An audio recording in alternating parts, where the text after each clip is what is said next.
नमस्कार मित्रांनो, आज आपण पाहणार आहोत एकदम बेसिक टॉपिक. कोणता? बेरीज वजाबाकी. ज्यांचा 10वी नंतर गणिताशी संबंध संपला म्हणजे संपलेलाच आहे, त्यांना पण हा टॉपिक संपूर्णपणे व्यवस्थित समजणार आणि गणित पण सगळं समजणार. आतापासून आपण चालू केलेलं आहे. आणि ज्यांचा 10वी पर्यंत गणिताशी काही संबंध नव्हता त्यांना सुद्धा सगळं समजणार. एकदम शांततेत घेऊ आपण, काहीच विषय नाही. आणि वन बाय वन एक एक टॉपिक स्ट्रॉंग करत जाऊ आणि शेवटी सगळं स्ट्रॉंग होणार आपलं गणिताचं. काहीच विषय नाही. आता पहा, बेरीज वजाबाकी टॉपिकचं नाव. आता नियम पाहिला, बेरीज वजाबाकी नियम, आणि ते पण चिन्हाबद्दल. कोणते? चिन्हाबद्दल. आता चिन्ह आणि संख्या ह्या दोन गोष्टी लक्षात घ्या. संख्या म्हणजे काय? 1 2 3 4 5 6 100 पर्यंत, 1000 पर्यंत, करोडपर्यंत हे सगळ्या संख्यात. आणि चिन्ह आता बेरीज आणि वजाबाकी मध्ये फक्त दोनच चिन्ह आहे. कोणते? एक अधिक आणि दुसरं वजा. इंग्लिशमध्ये प्लस आणि दुसरा मायनस. लक्षात? चिन्ह कोणते आहेत? प्लस आणि मायनस. मग नियम आपले फक्त चिन्हाबद्दल म्हणजे याच्याबद्दल नियम आहेत ते लक्षात घ्यायचं. संख्या लक्षात आल्यात आणि चिन्ह लक्षात आले. आता चालू करूयात आपण. आता नियम क्रमांक 1, संख्यांचे चिन्ह समान असेल तर बेरीजच करावी व ते समान चिन्ह बेरजेच्या अंकाला द्यावे. ओके. आता पहा, संख्यांचे चिन्ह समान म्हणजे काय? दोन संख्यांची बेरीज असेल किंवा वजाबाकी असेल, पण चिन्ह काय पाहिजे? समान पाहिजे. आता इथं पहा, इथे किती आहे? 8 आहे आणि 5 आहे. 8च्या अगोदर कोणतं चिन्ह नाही म्हणजे फक्त ते काय असतं? अधिकचं चिन्ह असतं. ज्या संख्येच्या आधी कोणतं चिन्ह नसेल ते फक्त काय असतं? अधिकचं असतं. कारण की अधिकचं लिहिलं किंवा न लिहिलं ते काय सेमच असतं. त्यामुळे अधिकचं चिन्ह, ज्याचं चिन्ह लिहिलं नाही संख्येच्या आधी, ते फक्त काय करायचं? अधिक धरायचं. दुसरं काय? अधिक 8 अधिक 5, दोन्ही चिन्ह संख्येच्या आधी समान आहेत. तसंच पहा इकडं वजा 8 आणि वजा 5 हे दोन्ही पण चिन्ह समान आहेत. कारण 8च्या अगोदर काय आहेत? वजा आहे. 5च्या अगोदर काय आहेत? वजा आहे. म्हणजे दोन्ही पण चिन्ह समान आहेत. इकडे दोन्ही पण चिन्ह समान आहेत. आता नियम काय? संख्यांचे चिन्ह समान असेल तर बेरीजच करावी आणि समान चिन्ह बेरजेच्या अंकाला द्यावे. म्हणजे बेरीज काय करायची? संख्यांची बेरीज करायची. संख्या तुम्हाला सांगितलं काय काय संख्या आणि चिन्ह. मग इथं 8 आणि 5 ची बेरीज किती? 8 अधिक 5 किती? 8 आणि 5 13. 13 झालंय. आणि समान चिन्ह कोणतं आहे? इकडं 8च्या अगोदर अधिक आहे आणि 5च्या अगोदर अधिक आहे, म्हणजे इकडे अधिक 13. पण अधिक 13 किंवा 13 नुसतं म्हटलं तरी काय अडचण नाही. कारण की अधिक नाही लिहिलं किंवा लिहिलं तरी काय फरक पडत नाही. शक्यतो कोणीच लिहित नाही. ओके. म्हणजे जेव्हा फक्त 13 आहे त्याच्या आधी अधिक चिन्ह असणार. म्हणजे अधिक 8 अधिक 5 बरोबर अधिक 13. आता झालं अधिकचं. आता बघा, वजा 8 वजा 5, वजा वजा आहे, दोन्ही पण चिन्ह समान आहे. मग 8 आणि 5 ची काय करायची? बेरीज करायची. 8 अधिक 5, 8 आणि 5 13, ही झाली बेरीज. कोणाची? ही संख्या दोन्हीची काय झाली? बेरीज झाली. मग 8 आणि 5 ची पहिली बेरीज केली, 13 लिहिली. आता चिन्ह लिहायचं. चिन्ह काय? वजा वजा. दोन्हीकडे आपण बेरीज केली, त्यामुळे वजा वजाचे चिन्ह इकडे वजा राहणार. आलं लक्षात? पहिला नियम लक्षात आला का? ज्यावेळेस बेरीज आणि वजाबाकी दोन्हीला पण नियम तो सेमच आहे. जर दोन संख्या असेल त्यांची बेरीज असेल म्हणजे दोन्ही चिन्ह समान असतील, म्हणजे एक तर प्लस म्हणजे अधिक अधिक असेल किंवा वजा वजा असेल, तर संख्यांची काय करायची? बेरीज करायची आणि जे समान चिन्ह आहे ते बेरजेच्या संख्येला द्यायचं. कळलं? नियम समजलाय तुम्हाला बरोबर. आता दुसरा नियम, संख्यांची चिन्हे जर वेगवेगळी असली तर मोठ्या संख्येतून लहान संख्या वजा करण्यात यावी व मोठ्या संख्येचे चिन्ह त्या वजाबाकीला द्यावे. आतापर्यंत आपण काय केले? ते समान चिन्ह होते तर बेरीज केली. आता चिन्ह जर भिन्न भिन्न असतील तर काय करायचंय? आता पहा इकडं, वजा 8 अधिक 5, 8च्या अगोदर चिन्ह कोणतं आहे? वजाचं आहे. 5च्या अगोदर अधिकचं आहे, ते ठीक आहे. आता इथं पहा, 8च्या अगोदर चिन्ह कोणतं आहे? अधिकचं आहे. चिन्ह नाही म्हणजे अधिकचं. आणि 5च्या अगोदर कोणतं आहे? वजाचं आहे. म्हणजे अधिक 8 वजा 5. इकडं वजा आहे, इथं अधिक आहे. इथं अधिक आहे, इकडं वजा आहे. म्हणजे चिन्ह काय झाले? दोन्ही वेगवेगळे आहेत. आता यांची बेरीज करायची आणि वजाबाकी करायची. दोन्ही एकच आहे. नियम दोन्हीकडे सेमच आहे. बेरीज आणि वजाबाकी बाकी दोन्ही पण सेमच होतं जर चिन्ह वेगवेगळे असले तर. मग आता काय करायचं? जर चिन्ह वेगवेगळे असेल तर काय करायचं? मोठ्या संख्येतून लहान संख्या वजा करायची आणि चिन्ह कोणतं द्यायचं? मोठ्या संख्येचं.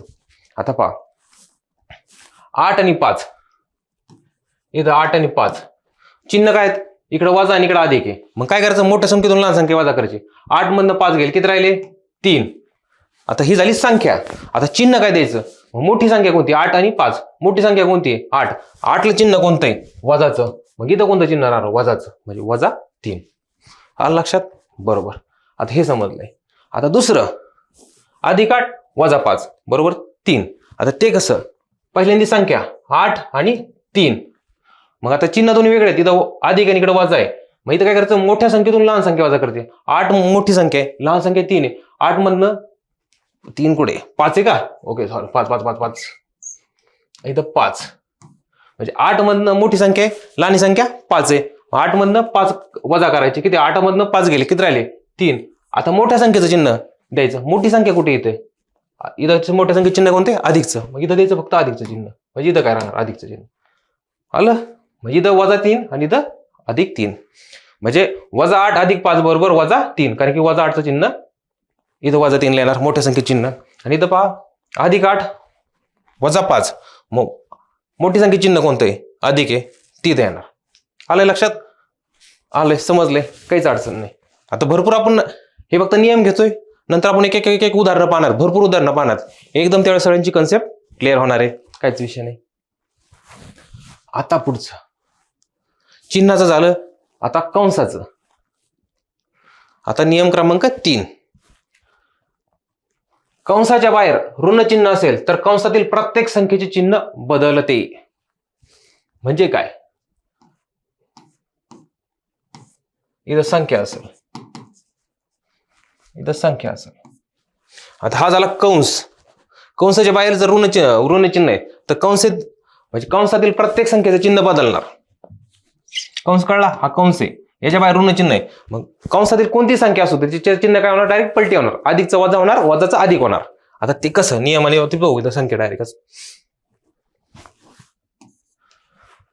म्हणजे कंसाच्या बाहेर ऋण चिन्ह असेल तर कंसातील प्रत्येक संख्येचं चिन्ह बदलते. हा आपला नियम आहे. आता पहा, अधिक 8 वजा कंसामध्ये वजा 5. आलाय लक्षात? आता इथं कंस आहे, हा काय कंस आहे, कंसाच्या बाहेर काय वजा चिन्ह आहे. आलं लक्षात? मग आता बाहेर वजा चिन्ह आहे, मग त्यामुळे कंसातल्या प्रत्येक संख्येचं चिन्ह बदलणार आहे. आणि कंसात संख्या किती? फक्त इथं एकच आहे. मग इथं किती? वजा 5 आहे. मग वजा आणि वजा 5 म्हणजे दोन्हीचं चिन्ह काय होणार? बदलणार. म्हणजे कसं? आता काय इथं चिन्ह कोणतं आहे? वजा 5 आहे. कंसाच्या बाहेर काय? वजा चिन्ह आहे. म्हणजे वजा म्हणल्यानंतर कंसाच्या बाहेर प्रत्येक संख्येचं चिन्ह बदलणार. इथं फक्त एकच संख्या आहे. मग इथं करतं वजा वजा, याचं काय होणार? अधिक होणार. कारण की वजा इथं आतमध्ये किती? वजा 5. म्हणजे इथं किती? अधिक 5 हेच राहणार उत्तर.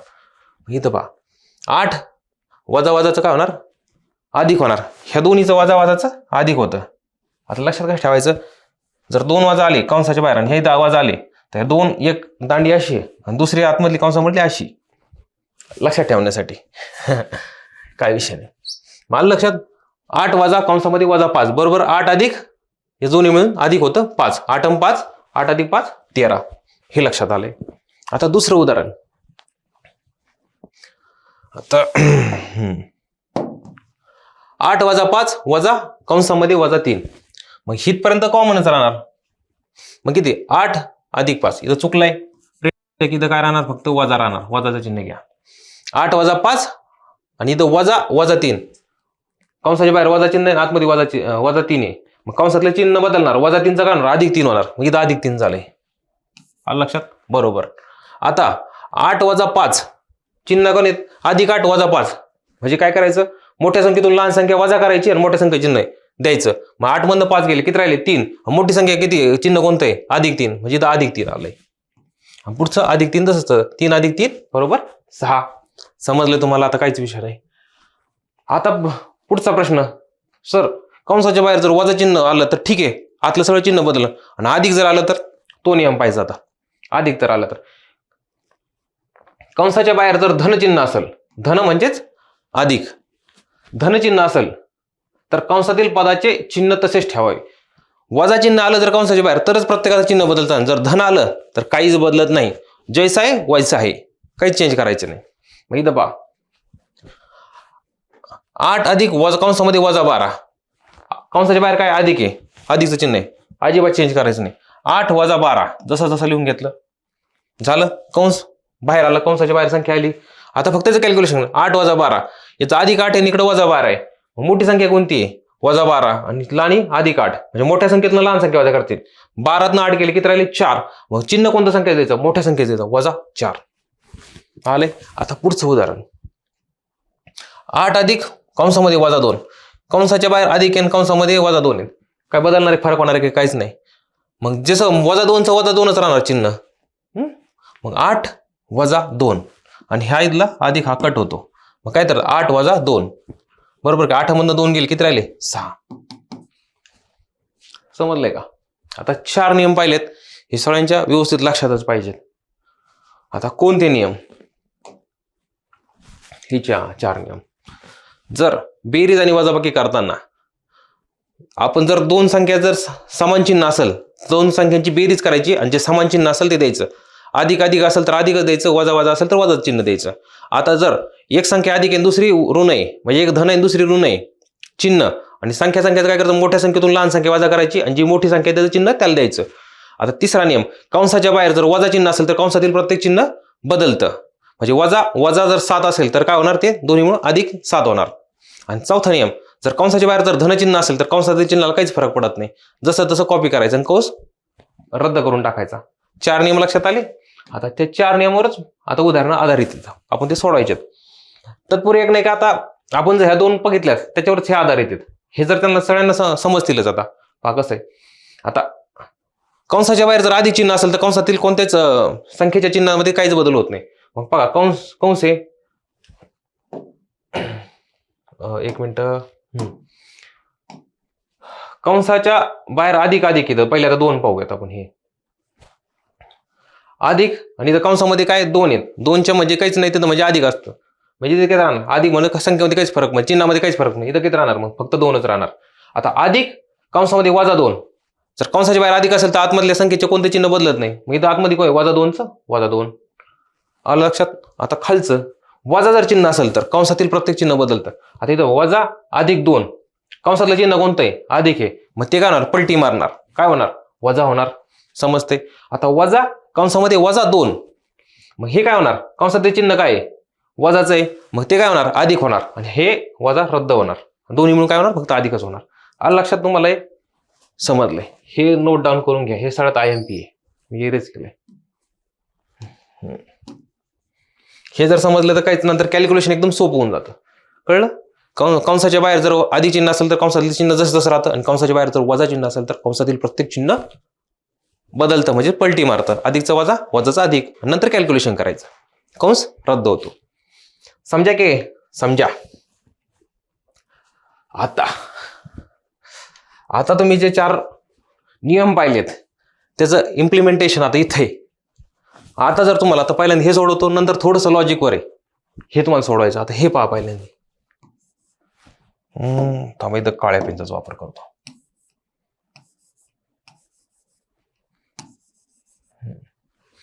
आता वेगवेगळे तर हे. आता खालील संख्येची बेरीज करा. इथं वेगळी आहे, ह्या 2 अशा 4 संख्या आहेत. इथं आता 1. आता काय करायचे? आता नियम जे आपण सांगितले ते तुम्हाला व्यवस्थित लक्षात येईल सगळ्यांच्या. काहीच मला माहिती आहे सगळ्यांच्या लक्षात आले एकदम शांतपणे. आता नियम काय? पहिली बेरीज करायची. आता हे 2 असे उभे, ती आडवी, ही झाली आडवी मांडणी आणि ही झाली उभी मांडणी.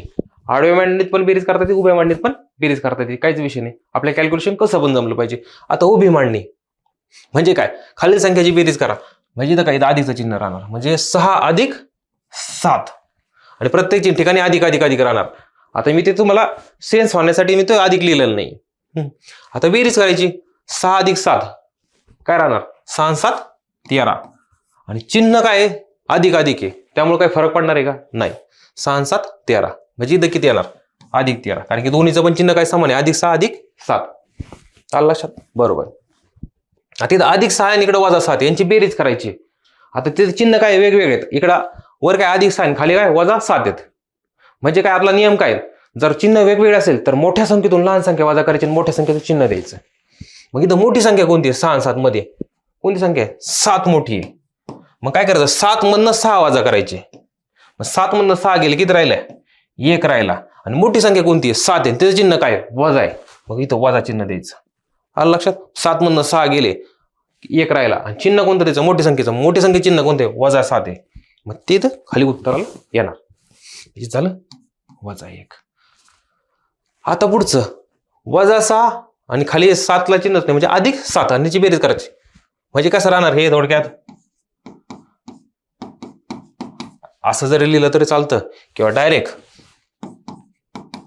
असं जरी लिहिलं. ही झाली आडवी मांडणी. आता उभी मांडणी कशी अशी. आता आपला नियम काय, दोन चिन्ह काय वेगवेगळे आहेत. मोठ्या संख्येतनं लहान संख्या जर वेगवेगळे चिन्ह असेल तर वजा करायची. मग 7 मधनं 6 गेले किती राहिला 1. इथं 7 मधनं 6 गेले किती राहिला 1. आणि चिन्ह कोणतं द्यायचं, मोठ्या संख्येत द्यायचं. मोठी संख्या कोणती 6 आणि 7 मधली 7. मग काहीच विषय नाही, महेंद्रसिंग धोनीचा नंबर 7 इथंच. मग त्याचं चिन्ह कोणतं आहे प्लस, इथं अधिक, इथं अधिक 1.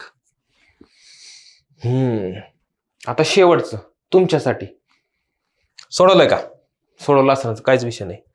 आता पहा वजा 7 अधिक वजा 7 म्हणजे हेच कसं लिहिलं जाणार, इथं लिहितो मी वजा 6 अधिक वजा 7 हे असं लिहिलं जाणार. मग कंसाच्या बाहेर जर अधिक चिन्ह असेल तर कंसातल्या कोणत्या चिन्हाला फरक पडतो का नाही. मग हेच कसं होणार वजा 6 वजा 7. आलं लक्षात. मग तेच फक्त उभ्या मांडणीत लिहिलंय. ही आडवी मांडणी ही उभी मांडणी. आता वजा 6 आणि वजा 7.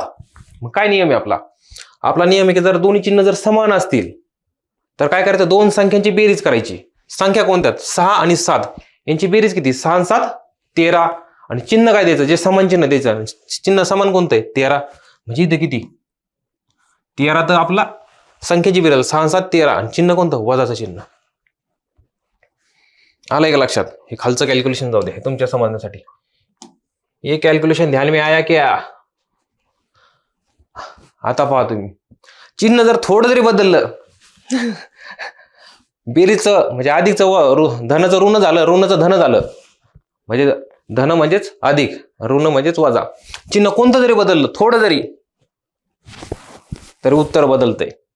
म्हणजे इथून पुढे आपण काळजीपूर्वक पाहिलं पाहिजे की चिन्ह कोणतं आहे आणि चिन्हावर पण आपल्याला काम करणं गरजेचं आहे.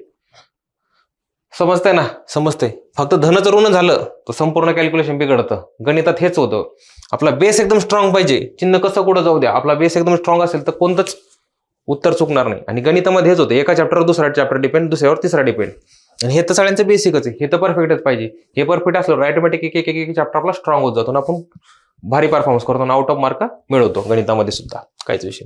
आता हे तुम्हाला समजलंय. आता तुमच्यासाठी स्पेशल एडिशन. आता हे पलटी मारल्यात इकडचा घेतला. आता हे आता काय दिले, शून्य आणण्यासाठी दिलेल्या चौकटीमध्ये धन किंवा ऋणाचे चिन्ह वापरा. धन किंवा ऋणाचे चिन्ह वापरा. आता चौकट म्हणजे कोणती, ही चौकट आहे बॉक्स. चौकटीमध्ये इंग्लिश मधला शब्द आहे बॉक्स. चौकटात लक्षात नाही येतं बॉक्स. बॉक्स लोक येतं बॉक्स. बॉक्स मध्ये धन किंवा ऋण चिन्ह वापरा. आता हे 4 आहेत. आता फक्त चिन्ह वापरायचं आणि असं चिन्ह वापरायचं की यांची काय झाली पाहिजे, बेरीज किंवा वजाबाकी चिन्ह कोणते वापरा, धन किंवा ऋणाचे कोणतं चिन्ह वापरा तुम्ही, पण याचं बरोबर आहे ना 0 आलं पाहिजे 4 इंच पण. आणि व्हिडिओ काय करा, पॉज करा पटकन आणि 4चं चिन्ह लिहा. मग पाहतो कोणाचं किती बरोबर येतं. नंतर टॅली करा. मग आपल्याला आपलं लक्षात येईल की आपलं किती बरोबर आणि किती चूक आहे, आपल्याला किती या बेसिकवर काम करण्याची गरज आहे. लिहा पटकन. इथं 2 चिन्ह वापरायचे बरं का, एक तर धन किंवा ऋण. व्हिडिओ पॉज करा पटकन करा. मग पाहू आपण कोणाचं किती येतंय. मी कॅल्क्युलेशन करून देणारच मी. केलं. थांबा आता. आता पहा कोणाचं किती उत्तर बरोबर आहे. आता इथं पहा +6 आणि इथं +6 आहे आणि मध्ये आहे. आता 0 आला पाहिजे. मग इथं चिन्ह कोणतं वापरायचं, धन की ऋण म्हणजे अधिक की वजा. आता इथं पहा अधिक, इथं 6 आणि 6 +6 +6. आता त्याची बेरीज किती आली पाहिजे, म्हणजे काय असेल ते बेरीज किंवा वजा 0 आली पाहिजे. इथं मध्ये चिन्ह कोणतं राहणार, इथं अधिक जर केलं तर 6 + 6 काय होतं, दोन्ही समान चिन्ह आहेत, धन धन आहे. इथं होईल 12. पण इथं काय पाहिजे आपल्याला 0 पाहिजे. मग इथं काय चिन्ह राहणार वजा. का वजा राहणार, कारण की 6चं चिन्ह आहे धन आणि इथं इकडच्या पहिल्या 6चं दुसऱ्याचं काय होतं ऋण. मग काय करायचं, मोठ्या संख्येतून लहान संख्या वजा करायची, पण दोन्ही संख्या काय तिथं समानच आहेत. मग कोणत्यातून काही वजा करा, 6 मधून 6 गेले 0 आणि चिन्हाची काही गरज नाही, कारण 0 आलं चिन्हाची काही गरजच नाही. आलं लक्षात. म्हणजे इथं चिन्ह कोणतं राहणार 6 वजा 6 बरोबर 0. आता दुसरं तुम्ही डोकं लावा, काय राहणार, काय राहणार सांगा. -6 चौकटीमध्ये अधिक की धन की ऋण आणि पुढं 6 मग काय राहणार? आता इथे सांगतो मी तुम्हाला. इथं काय -6 आणि इथं जर आपण -6 जर लिहिलं चौकटीमध्ये तर 6चं चिन्ह काय होतं? इकडे डायरेक्ट वजा होतं. अधिक आहे पण इकडे बाहेरचं वजा राहील. मग वजाचं काय अधिक वजा काय होईल? फक्त वजा राहील. मग 6 -6 -6 -6 म्हणजे किती येणार? मग ज्यावेळेस जर समान चिन्ह असेल त्यावेळेस काय होणार? संख्यांची बेरीज 6 आणि 6 12 आणि जे समान चिन्ह असेल ते द्यायचं. म्हणजे किती? -12. म्हणजे इथं वजा येणार का चिन्ह? नाही येणार. इथं चिन्ह कोणतं येणार मग? धन चिन्ह येणार. म्हणजे -6 अधिक 6 बरोबर काय येणार मग? 0. मग इथं चिन्ह कोणतं येणार? अधिक. हे खूप गरजेचं आहे. आता पुढचं, आता ट्रिकी क्वेश्चन. आता हा सॉल्व्ह करून दाखवायचा. -6 काय येणार चिन्ह? चौकट -6 म्हणजे -6 चौकट -6 कंसामध्ये. आता सांग काय येणार? आता पहा इथं कसं करतो. अधिक इथं किती? दोन्ही चिन्ह ठेवून पाहिजे मग पाहायचं. आता इथं -6 आहे. आता इथं चौकट आहे ना, इथं आपण नाही का आता अधिक चिन्ह ठेवू आणि इथं पुढं काय? -6 आहे. आता याचं काय उत्तर येतं पहा. मग चिन्ह बरोबर कोणतं आहे? मी पहिल्यांदा उलटं चिन्ह घेतो, कॅल्क्युलेशन करतो का मग बरोबर चिन्ह कोणतं त्याचे कॅल्क्युलेशन करतो. तर -6 इथं जसा तसा राहणार. आता अधिक कंसाच्या बाहेर अधिकचं चिन्ह असेल, कंसातल्या चिन्हाचा बदल होतो का? नाही होत. मी तर काय राहणार? डायरेक्ट अधिक कट होईल. इथं -6 तसंच राहणार. -6 मग दोन्ही चिन्ह काय? समान आहे. संख्यांची काय होणार? बेरीज होणार. 6 आणि 6 12 आणि समान चिन्ह देऊन टाकायचं. कोणते? वजा चिन्ह. -12 म्हणजे इथं जर वजा लिहिलं तर यात फरक पडतोय का? -12 आहे ते आपल्याला काय आणायचं? 0 आणायचंय. मग हे नाही होणार. मग होणार काय? इथं लिहितो आता -6 आणि इथं पाहता वजा कंसामध्ये -6 असं जर केलं तर काय होईल पहा. हे खालचं कट करतो. -6 वजा चिन्ह घेतले आपण आणि कंसामध्ये -6. आता पहा इथं कसं होतंय? -6 जर कंसाच्या बाहेर जर वजा चिन्ह असेल तर कंसातील प्रत्येक संख्येचं चिन्ह बदलतं. इथं काय आहे? -6 आहे. मग डायरेक्ट काय होणार? हे वजाचं काय होणार? डायरेक्ट अधिक होणार आणि इथं 6 येणार. म्हणजे -6 अधिक 6 किती आलंय? 0. मग इथं काय राहणार? चिन्ह वजा. आहे का समज में? हे लिहून घ्या. मी काय इरेज करतोय, तुम्ही पटापटा पॉज करायचं लिहून घ्यायचं. ओके. आता चौथं. आता हे पण थोडंसं डोकं लावायला लागणार आहे. त्याला का लागणार आहे? -6 चौकटीमध्ये काय राहणार? -6 काय चिन्ह राहणार? आता इथं वजा चिन्ह ठेवून पाहतो काय होऊ शकतं. बघा -6 आणि इथं जर वजा ठेवलं आणि कंसामध्ये -6 हे जर ठेवलं तर काय येणार? -6 आणि वजा आणि कंसामध्ये -6 म्हणजे जर काय डायरेक्ट +6. मग 6 आणि 6 काय? 12 आणि संख्याचं कॉमन चिन्ह कोणतं आहे? म्हणजे सारखं असलं चिन्ह कोणतं? अधिक 12 होईल. म्हणजे इथं वजा येणार आहे का? कारण की आपल्याला 0 आणायचं आहे. 12 नाही आणायचं, आपल्याला 0 आणायचं आहे. मग आता इथं जर आपण अधिक ठेवलं तर हे लिहून घ्या बरं का, मी पॉज करून परत लिहून घ्या. मग -6 आणि इथं जर आपण अधिक आणि कंसामध्ये जर 6 ठेवलंय तर आता उत्तर काय पाहिजे? इथं -6 आहे जसं तसं. आता इथं काय? कंसाच्या बाहेर अधिक आहे. कंसातल्या संख्येचं चिन्ह बदलणार आहे का? नाही. जसंच तसं राहणार. इथं काय राहणार? कंसाचं चिन्ह काय? वजा आणि पुढं काय? 6 म्हणजे -6 - 6 किती येते? 0. मग इथं काय चिन्ह राहणार? अधिकचं.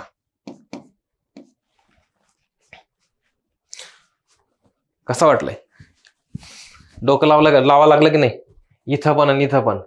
अशीच प्रॅक्टिस करत नाही का आपलं ते चिन्हांचं एकदम जो आपला कॅल्क्युलेशन चुकतंय ते चुकणार नाही. या पद्धतीने कॅल्क्युलेशन करायचंय. आता बघा फायनल टच. 6 - 6 0 -6 अधिक 6 0 म्हणजे बरोबर 0. -6 वजा 6 म्हणजे काय? -6 अधिक 6 बरोबर 0. +6 अधिक -6 म्हणजे +6 वजा 6 बरोबर 0. संपलंय. काहीच विषय नाही. आता तुमचं चिन्हाचं बऱ्यापैकी क्लिअर झालेलं आहे. बेरीज आणि वजाबाकी करताना कोणतं चिन्ह कसं वापरायचं, कसं कॅल्क्युलेशन करायचं समजलं ना. ह्या दोन नाही का, ह्या खूप महत्वाच्या आपल्याला. इथं तुमचं सगळं बेसिक क्लिअर होणार की काय पाहिजे सर. आपला आता बेस एकदम स्ट्रॉंग होत चाललाय हळूहळू. आता काहीच विषय नाही. आता पुढचं, आता डायरेक्ट कॅल्क्युलेशन चालू करायचं. आता डायरेक्ट प्रश्न घेतलेत. आता पहा पहिला प्रश्न काय? 15 - 4 + 9. 15 - 4 + 9.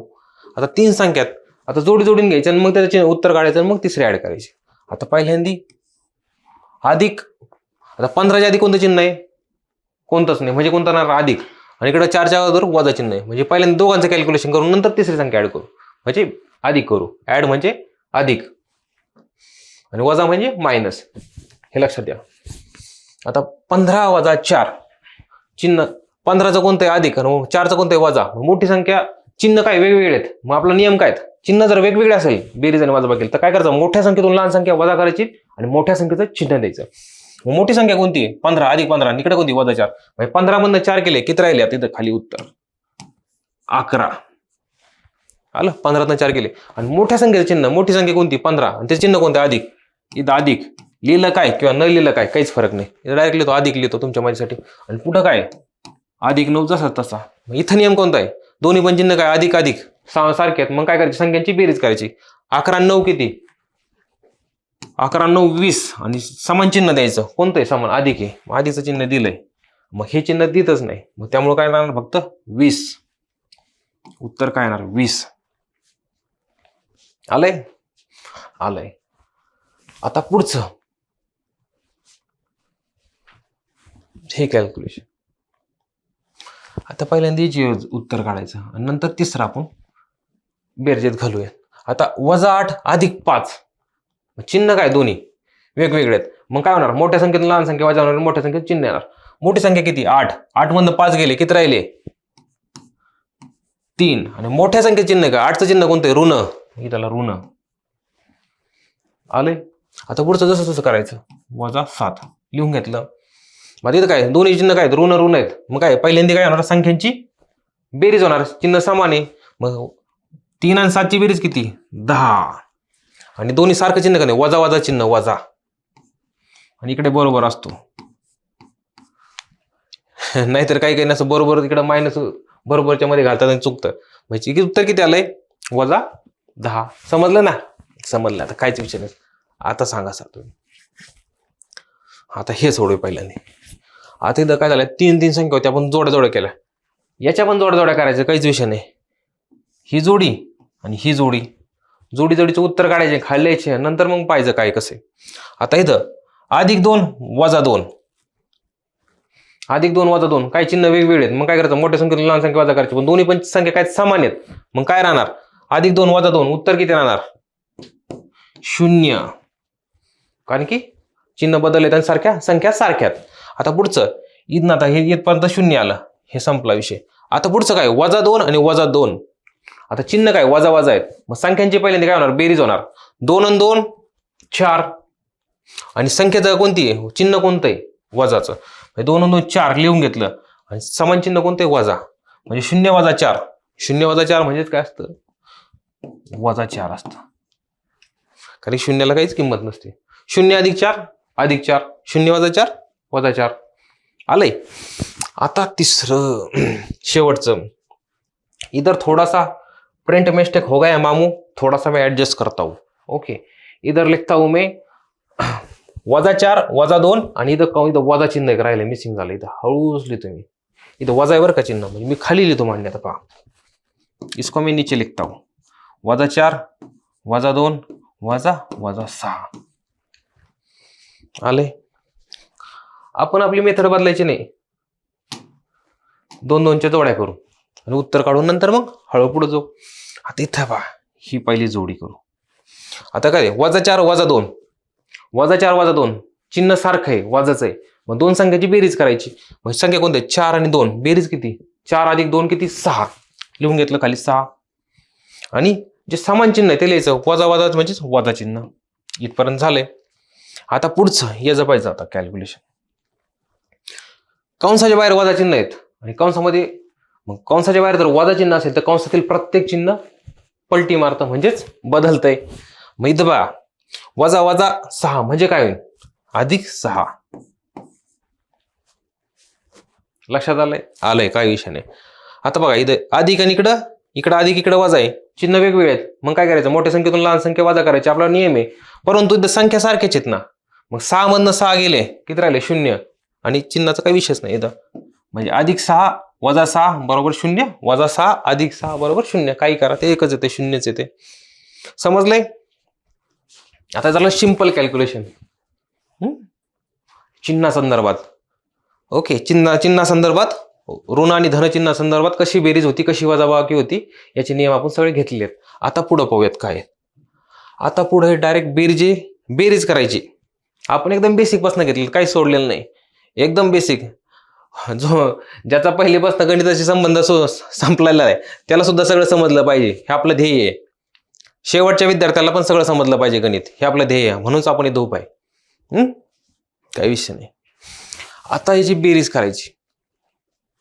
ह्या संख्यात त्याची बेरीज करायची. आता बेरीज कसं करायची? आता ही झाली आडवी मांडणी. आपण आता उभ्या मांडणीमध्ये लिहायची आणि मग बेरीज सांगू कसं करायची. एकदम बेसिक, कोणी बात नाही.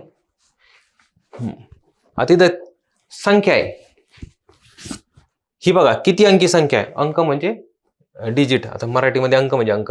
1 2 3 4 ही काय 4 अंकी संख्या, ही 2 अंकी संख्या, ही 1 2 3 3 अंकी संख्या. आता सांगितलंय. आता ह्याची बेरीज करायची. मग ही झाली आडवी मांडणी. आता उभ्या मांडणीमध्ये लिहून घ्यायचं. आता कसं लिहायचं? पहिली 3457 3457 लिहून घेतलं. ओके, आता प्लीज पुढचा आणखी टॉपिक आपला स्थानिक किंमत, दर्शनी किंमत. त्यामध्ये मी तुम्हाला एकक, दशक, शतक, स्थान हे सगळे सांगणारच आहेत. त्यात काही एक पण आपल्याला हुकणार नाही.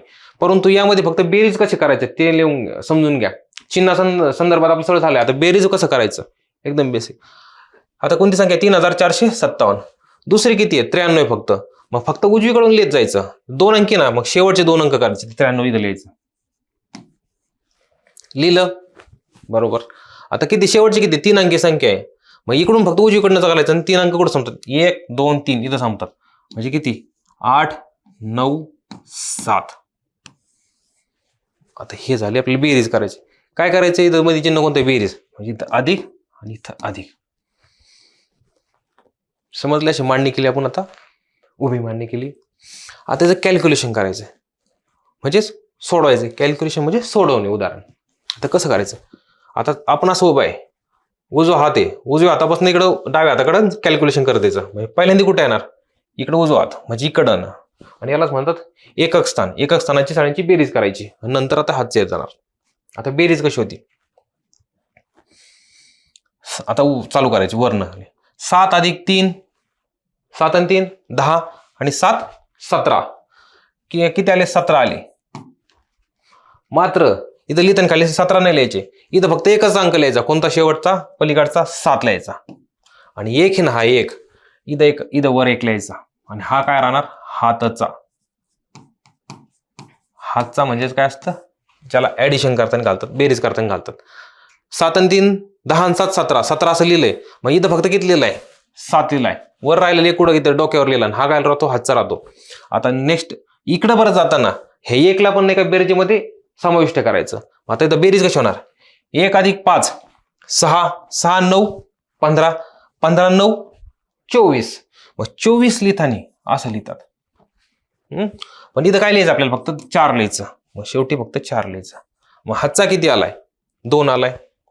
2 लिहिलाय वर आला. आता तिकडं शतक स्थानचं बेरीज करायची.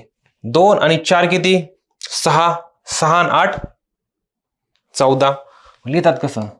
14. इथं फक्त 4 लिहायचं. 4 लिहिलं. हातचाला 1. आता हातचा पण घ्यायचा बेरीजमध्ये. 1 अधिक 3 4. म्हणजे काय? म्हणजे जी बेरीज किती झाली मग? 4447. आलं लक्षात? हातचा कसा घ्यायचा ते? कधी कधी पेपरमध्ये असं होतं की कधी कधी आपली बेरीज पण हुकते, हातचा पण कधी कधी हुकून जातो. तर हुकायचं नाही अजिबात. सगळं एकदम शांततेत सोडवायचं. ओके, आता पहिल्यांदा पण परत सांगतोय उदाहरण. 4 अंकी संख्या 4 अंक लिहिले. 2 अंकी संख्या तिकडनं चालू केलं 2 अंक लिहिले. 3 अंकी संख्या तिकडनं चालू केलं 3 अंक लिहिले. बरोबर पाहिलं? असे बरोबर ठेवले. मग चालू इकडनं करायचं. 7 आणि 3 10 6 17. 7 लिहिले. हातचाला 1 1 आणि 5 6 9 15 9 24 लिहिलं. 4 लिहिलं. हातचाला 2 2 आणि 4 6 आणि 8 6 आणि 8 14 लिहिले. 4. मग इथं 1 राहिला. 1 अधिक 3 बरोबर 4. 4447 उत्तर आलंय. समजलंय ना? सगळं समजलं. आता काय नाही विषय. पुढचं मीच करतो. कॅल्क्युलेशन हुकायचं नाही. मॅथमध्ये सगळ्यात महत्वाचं की नाही आकडेमोड. गणित तर सगळे आपल्याला सगळ्यांना समजतं, पण कधी कधी आकडेमोड आपले चुकते, त्या आकडेमोडीमुळे आपलं उत्तर चुकू शकतं. आता नाही चुकणार. आता इथं बघा 1 2 3 4 1 2 3 4 1 2 3 4 सगळ्या 4 अंकी संख्या जशा चालल्या लिहून घ्यायचं. 19, आता थोडं लांब लांब लिहितो.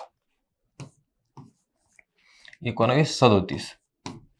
दुसरी किती आहे 39 18. तिसरी किती आहे 27 39. हिची काय करायची बेरीज करायची. चालेल. आता बेरीज इकडनं चालू करायची. 7 7 आणि 8 7 अधिक 8 7 आणि 8 15 2 14 आणि 1 15. 7 आणि 8 15 9 15 अधिक 9 म्हणजे मी जे संख्या घेतो त्याचा अर्थ आहे की अधिक करायचं. 7 आणि अधिक 8 7 आणि 8 न लावलं म्हणजे अधिक करायचं. 7 आणि 8 15 9 24. हा चाला किती 2. ओके 24 असं आपण लिहितो ना 24. इथं फक्त 4 लिहिलेत. हा चाला 2. आता बघ बेरज द्यायचे. 2 अधिक 3 5 5 आणि 1 6 6 आणि 3 9. लक्षात 9 चे 9. हा चाला एक की 9 असं लिहितात बरं का 09 म्हणजे 9. मग हातचा किती 0 ते लिहायची गरजच नाही. आले. आता परत पाहायचं इथं हातचा काहीच नाही आला. मग 9 9 9 9 18 18 आणि 7 25 25 25 असं लिहितात. इथे 5. मग हातचा किती आला 2. समजले. 2 1 3 आणि 3 आणि 3 6 आणि 2 8. म्हणजे बेरीज किती आली 8 5 9 4 8594 एवढी बेरीज आली. समजले. आता बऱ्यापैकी तुम्हाला कन्सेप्ट समजायला लागला. आता बेसिक हळूहळू क्लिअर व्हायला लागला तुमचं. काहीच विषय नाही. हळूहळू असाच कॉन्फिडन्स तुमचा वाढत जाणार आणि पुढं असं सगळं आपला एकदम हा कोर्स कम्प्लीट झाला, क्लास कम्प्लीट झाला की तुम्हाला आउट ऑफ मार्कच आहेत. मग काहीच विषय नाही. आता तिसरी बेरीज करायची.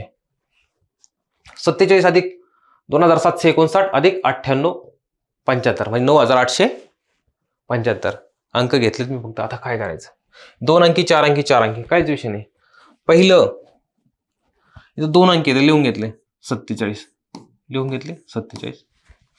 नंतर किती 4 अंकी ना 27 59. इथं अंदाज घ्यायचा 27 आणि इकडं 59. लक्षात. आता चौथी काय तिसरी कोणती 4 अंकी आहे म्हणजे 9875 म्हणजेच किती 9875. आता काय करायचं जी बेरीज करायची. बेरीज इकडनं करायची. 7 आणि 9 16 16 आणि 5 21 21 ची 1 कारण की 21 असं लिहितात. 1 लिहिला 2 इकडं 2 हात चाला इथं आ जाओ 2. आता 2 आणि 4 6 5 6 आणि 5 11 11 आणि 7 18 इथं लिहिलंय 8 आणि इथं लिहिलंय 1. आता समजून घ्या. 7 1 आणि 7 8 आणि 8 16 16 म्हणजे इथं 6 आणि इथं 1 16. 2 आणि 1 आणि 2 3 3 आणि 9 12 म्हणजे जी आली 12681. किती आली 12681. समजलंय का सगळं समजले. आता बेरीज एकदम क्लिअर झालंय सर. आता तुम्ही वजाबाकी सांगा. वजाबाकी घ्यायची आपल्याला. सगळं सगळं सगळं आलं पाहिजे तुम्हाला A to Z. एकदम आपण दमादमाने घेणार आहे शेवटपर्यंत. काहीच विषय नाही. बेरीज सगळी संपली. आता वजाबाकी करायची. जसे बेरजेची उदाहरणं पाहिलेत तसे आपण वजाबाकीचे पण पाहिजे. आता बेरजेमध्ये हातचा वर लिहायचा असतो. आता वजाबाकी मी थोडासा बदलले. तो काय ते पाहिजे. इकडे 3 अंकी संख्या इधर भी 3 अंकी संख्या जमतंय. 3 अंकी 3 अंकी 3 अंकी 3 अंकी संख्या. आता मोठी संख्या वर लिहायची. मोठी किती आहे 8 4 1 झाली 8 4 1 म्हणजे 841 आणि इथं किती 620. आणि याची काय करायची मध्ये चिन्ह वजाबाकी. समजले. आता फक्त काय करायची वजाबाकी एकातून. आता इकडे पण संख्यानेच घ्यायची उजवीकडनंच घ्यायची. एकातून 0 गेले म्हणजे किती राहिले 1 वजा 0 एकच. कोणत्या संख्येनं 0 गेला तर त्या संख्या राहते. आता 4 मधनं 2 गेले किती राहिले 2 आणि इकडं 8 मधनं 6 गेले. अरे 2 आहे ना 8 मधनं 6 गेले किती राहिले 2 म्हणजे किती 221. एकदम सिंपल ठेवलंय पहिलं उदाहरण. आता थोडंसं कॉम्प्लिकेटेड करायचं. आता अवघड डिफिकल्टी वाढवायची आपल्याला. समजले? आता हे झाल्यानंतर संपूर्ण आपल्या बेरीज वजाबाकी झाल्यानंतर मी तुम्हाला असं काहीतरी उदाहरण देणार 2-3 ते तुम्ही सोडवायचे आहेत. आता झालंय वजाबाकी समजली तर सिंपल होती एकदम सिंपल. वरच्या संख्येतनं खालची संख्या वजा करायची आणि फक्त जसं तसं लिहायचं. आता डिफिकल्टी थोडीशी आहे. आता पहा ह्या 2 संख्या यांची वजाबाकी. आता थोडीशी तुम्हाला 3 अंकी लिहून घ्यायच्या मोठ्या संख्या. 8 4 1 खाली किती 784 आणि इथं काय वजा चिन्ह आहे. आता वजाबाकी करायची. आता इकडनं चालू करायचं उजवीकडनं. आता तुम्ही असं करता लगे 1 मधनं 4 गेले म्हणजे 1 वजा 4 बरोबर किती -3 आणि इथं -3 लिहितात. तसं कॅल्क्युलेशन नाही. डायरेक्ट 3 अंकी संख्या त्याची वजाबाकी आहे. आलं लक्षात? असं करू नका. असं करायचं नाही. हे आपलं डायरेक्ट कोणती आहे 3 अंकी संख्या त्याची काय वजाबाकी आहे. आता इथं पाहायचं एकामधनं 4 जातो एका वरची संख्या आणि खालची संख्या. आता इथं पाहायचं इकडनं चालू केले एकामधनं 4 जातो एकामधनं 4 जातोय काय ते कॅल्क्युलेशन नका लागू. एकामधनं 1 वजा 4 बरोबर -3 ते कॅल्क्युलेशन नाही. आता एकामधनं 4 जातोय का पॉसिबलच नाही. मग काय करायचं मित्रांनो इथं डायरेक्ट 10 करायचा. 10 लिहायचं आणि अधिक ही जी वरची संख्या ती अधिक करायची म्हणजे 10 अधिक 1 करायचं. याला सोडवण्याच्या वजाबाकी सोडवण्याच्या 2-3 मेथड आहेत पण मी एकदम सिंपल मेथड सांगतो. त्यांनी तुम्हाला त्या कॅल्क्युलेशन एकदम फास्ट होईल. एकामधनं 4 जातोय का नाही जात मग काय करायचं वर फक्त काय करायचं अधिक 10 करायचं म्हणजे 1 अधिक 10 म्हणजे आपण काय लिहिलंय 10 अधिक 1 किंवा 1 अधिक 10 फक्त 10ची ऍडिशन करायची म्हणजे अधिक करायचे.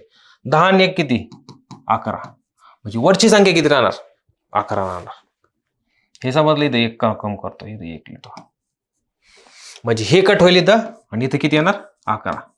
जी संख्या असते ना ती तिथं कायम राहते. जर वरच्या संख्येतनं खालची संख्या जात नसेल तर 1चं काय होईल 11 होईल अधिक 10 केलं. आता 11 मधनं 4 गेले किती राहिले 11तून 4 गेले 7. आता मित्रांनो इकडे 10 घेतल्यामुळं आपण अधिक 10 घेतलंय. मग इथं काय करायचं ही संख्या जी खालची आहे ना ती 8 तिथं नाही काय करायचं फक्त अधिक 1 करायचं. 8 अधिक 1 म्हणजे बरोबर किती झाली 9. मग हे कट करायचं म्हणजे खालची 8 राहणारच नाही. इथं काय राहणार डायरेक्ट 9 राहणार. आता पाहायचं हे समजलं इथपर्यंत. आता पाहायचं इथं 4 वजा 9 4तनं 9 जात आहेत का नाही जात. मग आपलं काय ठरलेलं आहे जर वरच्या संख्येतनं खालची संख्या जर जात नसेल तर काय करायचं वरच्या संख्येमध्ये डायरेक्ट 10 नाही का ऍड करायचे. मग इथं 10 जर ऍड केले म्हणजे अधिक केले 10 अधिक 4 किती झाले 14. इथं 14 मग 14 मधनं 9 गेले किती राहिले 5. आणि सांगितलेलं तुम्हाला इकडं जर 10 अधिक केले आपण तर ही संख्या कट करायची आणि याच्या संख्येची पुढची संख्या लिहायची. मग 7च्या नंतरची कोणती संख्या 8. मग 8 आणि इथं खाली 8 मग 8 वजा 8 8 मधनं 8 गेले किती राहिले 0. म्हणजे याचं उत्तर किती आलं 0ची काहीच किंमत नसते 57 म्हणजे याचं उत्तर आलं 57. आलंय का.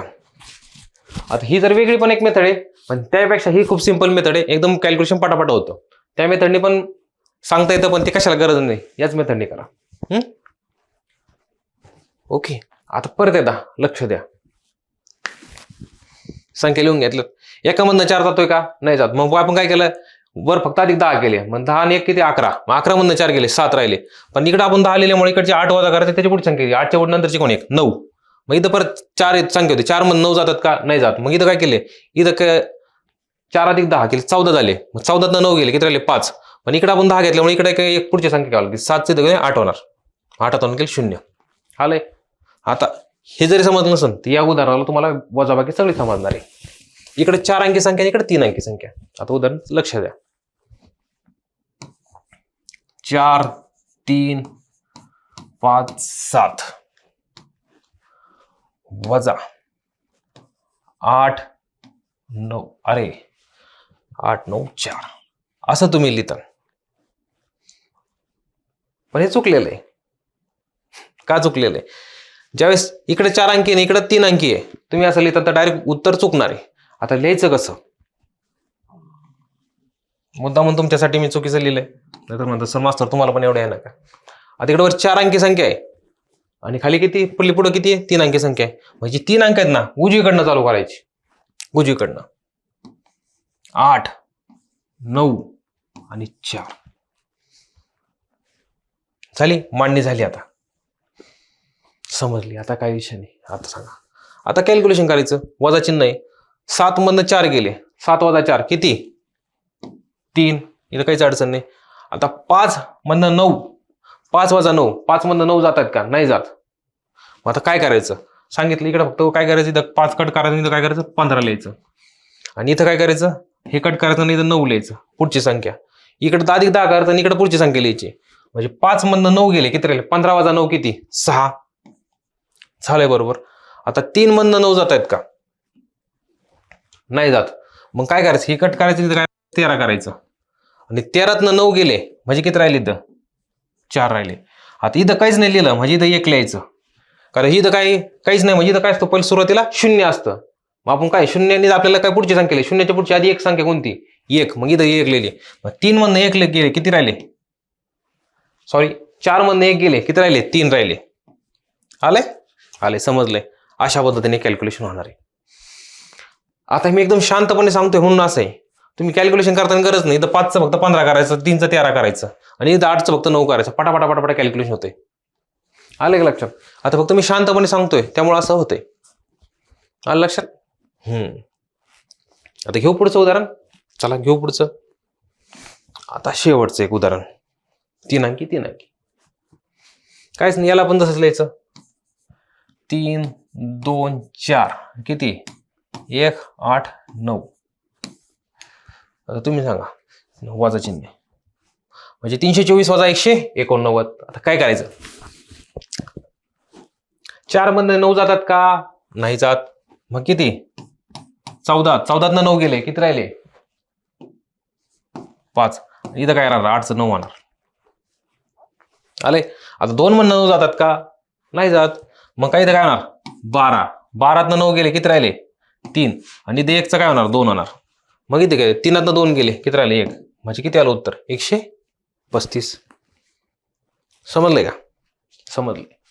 काहीच विषय नाही. एवढे कॅल्क्युलेशन सोपं आहे. हो, समजलं ना सगळं? एकदम व्यवस्थित. काय नाही सर, आता अडचण नाही. तुम्ही डायरेक्ट सांगा.